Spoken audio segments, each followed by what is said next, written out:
लासलगावामध्ये कांदा एक्सप्रेस शेतकऱ्यांनी अडवून धरली आहे।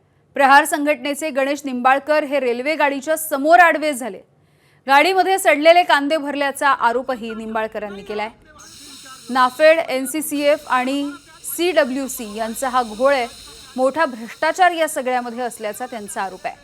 पोलीस अधिकाऱ्यांनी गणेश निंबाळकर यांची समजूत काढली आहे। चांदोड़ में है, देवड़ा में है, कड़वन में, वहाँ पर है, यहाँ निपाड़ में है, बिंचू लेके जाएगी। सड़ा हुआ प्याज अगर ये ट्रेन लेके जाएगी, हमारा अच्छा प्याज कौन लेके जाएगा? क्या क्या क्या करने का कर साहब? आप सड़े हुए प्याज के लिए आपने सीडब्ल्यू से प्याज दिया? खोलो ना जरा, खोलो बोगी खोलो। अरे खोलो ना बोगी, आप इतने अच्छे इंचार्ज हो ना, तो खोलिए ना बोगी। अरे हमारा प्याज ही कांदा एक्सप्रेस अडवण्यामागचं आमचं उद्दिष्ट एवढं आहे, दिल्लीला चांगला कांदा घेऊन जा।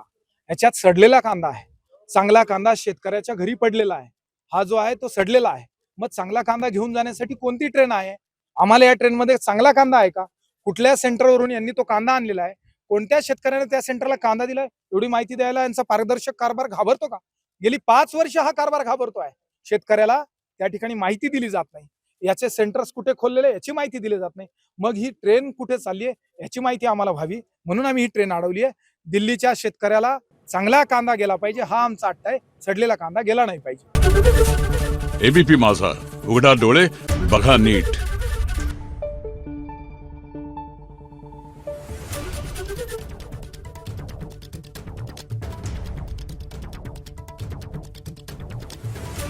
Thank you.